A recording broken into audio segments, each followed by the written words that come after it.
વાવ-થરાદ જિલ્લામાં સ્થાનિક સ્વરાજ્યની ચૂંટણીને લઈને રવિવારે યોજાયેલા મતદાન બાદ મંગળવારે વાવ ખાતે આવેલી મોડલ સ્કૂલમાં મતગણતરી પ્રક્રિયા હાથ ધરવામાં આવી હતી. વહેલી સવારથી ચુસ્ત પોલીસ બંદોબસ્ત વચ્ચે વહીવટી તંત્ર દ્વારા મતગણતરી શરૂ કરવામાં આવી હતી. મળતી માહિતી અનુસાર વાવ તાલુકા પંચાયતની કુલ 16 બેઠકો માટે ભાજપે 10 બેઠકો જીતી પોતાની પકડ જાળવી રાખી છે, જ્યારે કોંગ્રેસને 6 બેઠકો પર વિજય મળ્યો છે. પરિણામે જાહેર થતાં જ મોડેલ સ્કૂલ બહાર રાજકીય માહોલ ગરમાવ્યો હતો અને વિજેતા ઉમેદવારોને તેમના સમર્થકો દ્વારા ફૂલહાર પહેરાવી ભવ્ય સ્વાગત કરવામાં આવ્યું હતું. વિજેતા ઉમેદવારોએ પ્રજાના વિશ્વાસ બદલ આભાર વ્યક્ત કરતા જણાવ્યું હતું કે તેઓ આગામી સમયમાં તાલુકાના સર્વાંગી વિકાસ માટે પ્રતિબદ્ધ રહી કામગીરી કરશે. વિકાસના મુદ્દાઓને પ્રાથમિકતા આપીને લોકોની અપેક્ષાઓ પર ખરા ઉતરવાનો વિશ્વાસ પણ વ્યક્ત કર્યો હતો. તો બીજી તરફ હારેલા ઉમેદવારોએ પણ પ્રજાના નિર્ણયને શિરોમાન્ય ગણાવ્યો હતો. તેઓએ જણાવ્યું હતું કે લોકશાહીમાં જનતા સર્વોપરી છે અને તેઓ આગામી સમયમાં વધુ મજબૂતાઈ સાથે પ્રજાની સેવા માટે કાર્યરત રહેશે. મતગણતરી દરમિયાન કોઈ અનિચ્છનીય બનાવ ન બને તે માટે પોલીસ તંત્ર દ્વારા કડક સુરક્ષા વ્યવસ્થા ગોઠવવામાં આવી હતી. સમગ્ર પ્રક્રિયા શાંતિપૂર્ણ માહોલમાં પૂર્ણ થતાં વહીવટી તંત્રએ રાહતનો શ્વાસ લીધો હતો. આજે જે જાનાવાડા તાલુકા પંચાયતની ચૂંટણીની અંદર મને જંગી બહુમતીથી 244 મતથી અઢારે આલમે સાથ સહકાર અને મોટી જંગી બહુમતીથી મને જીતાડ્યો. એમનો વસ્તીનો અને અઢારે આલમનો ખૂબ ખૂબ મારો આભાર. આપનું નામ? ચારેય ગામનો આભાર. આચાર્ય રમીલાબેન પોપટભાઈ પડવેલ. પક્ષ કોંગ્રેસ પાર્ટી દ્વારા મને ટિકિટ મળી હતી. એની અંદર મેં તનતોડ 15 દિવસ પ્રવાસ કરી અને લોકોના સપોર્ટથી દિલથી જીત્યા છે મેં, અને મને ખોબલે ખોબલે મત આપી અને 244 વોટેથી આભારી છું એમનો, ચારે ગામોનો. આજ રોજ પરિણામ જાહેર થતો હું જંગાદી નસારી સંઘ ભારતીય રાષ્ટ્રીય કોંગ્રેસમાં વિજેતા થયેલ એ વાવની પબ્લિક, વાવના મારા મતદારોનો ખૂબ ખૂબ આભાર. જેમણે મહેનત કરી એમનો ખૂબ ખૂબ આભાર.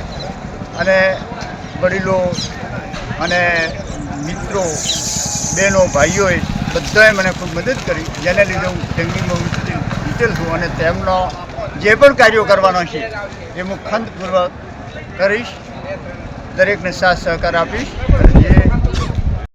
આજે સ્થાનિક સ્વરાજની ચૂંટણીનું રિઝલ્ટ હતું. આજે તારીખ 28/4/2026ના રોજ સ્થાનિક સ્વરાજની ચૂંટણીનું રિઝલ્ટ હતું. એમાં મેં અસારા ગામ એક સીટમાં, અસારા ગામ, ખીમાણા, પાદર અને જતરપુરા ત્રણેય ગામની ભેગી સીટમાં મેં મારી ઉમેદવારી નોંધાવી હતી.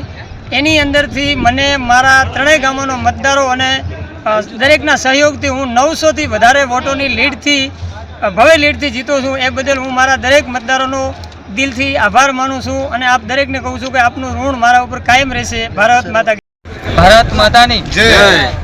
13 વાસરડા તાલુકા પંચાયત સીટમાં ભાજપનો ભગવો લહેરાયો છે. વાસરડા, બહિસરા અને રામપુરા ત્રણેય ગામની જનતાનો હું દિલથી આભાર માનું છું કે બહુ જંગી મતદાન કરી અને તાલુકા પંચાયત અને જિલ્લા પંચાયત બે ભાજપને અર્પણ કરે છે. તે બદલ હું તમામ મતદાર ભાઈઓ બહેનોનો બે હાથ જોડીને આભાર માનું છું. અને આ જીત એ તમામ મતદારોની છે. આશા રાખીશ કે સારું કામને સહયોગ આપશે. ભારત માતા કી. શિવરામભાઈ નાગજીભાઈ પરમાર. તાલુકા પંચાયત તીર્થ ગામના ઉમેદવાર તરીકે જે મારો વિજય, મતદાર ભાઈઓનો જે લાગણીથી વિજય બનાવે એ મતદારોનો વિજય છે. અને તમામ મતદારોને સતત 24 કલાક 365 દિવસ કામ માટે હર હંમેશ હું સતત અને સતત મતદારોના સાથે સુખમાં રહીશ અને દુઃખમાં તમામ મતદારોને હું સાથે લઈ અને ચાલીને સારા કામ કરાવીશ. દેથળી તાલુકા પંચાયત ઉમેદવાર ડૉક્ટર શંકરભાઈ દેવરામભાઈ ચૌધરી, પક્ષ ભાજપ, વિજય થવા બદલ અને મને મતદારોનો હું આભાર વ્યક્ત કરું છું કે જેણે આવી કટ્ટર ટક્કરમાં મને બહુમતી આપી અને વિજય બનાવ્યો. વાવ તાલુકાના નેતા પંચાયત, તાલુકા પંચાયતની અંદર અમે બહુમતથી વિજય થયો છે. એનો પૂરો શ્રેય અમારી 3 ગામની જનતાને જાય છે. આવનારા સમયમાં તમામનું અમે રાખીશું અને જેનું પણ કાર્ય હશે અમે ભેળા રહીશું. અમારી સાથે રહ્યા છે અમે એમની સાથે રહીશું અને સારું કામ કરીશું. વાવ તાલુકા પંચાયતની સ્થાનિક સ્વરાજ્યની ચૂંટણીમાં આજે મતગણતરીનો દિવસ હતો અને ભાટલી, ભાટોરવાસ અને ચોંદરવા ત્રણેય ગામોની જનતાએ અને મતદારોએ મને ખૂબ જંગી બહુમતીથી જીતાડ્યો. તે બદલ હું તમામ ગામોની જનતા અને મતદારોનો ખૂબ હૃદયથી, આ કાર્યકર્તાઓનો તમામનો ખૂબ હૃદયથી આભાર માનું છું. નામ? રામસિંહભાઈ રાજપૂત કેસર ભગવાન કુકડા સીટ નંબર 3 દરેક ધારિયાનો ખૂબ ખૂબ આભાર. બહુ જંગી બહુ ભીડથી જીતાડ્યા બદલ ખૂબ આભાર. તમારું નામ? મારું નામ ગોયલ ધુડાભાઈ બિરાજી કુકડા.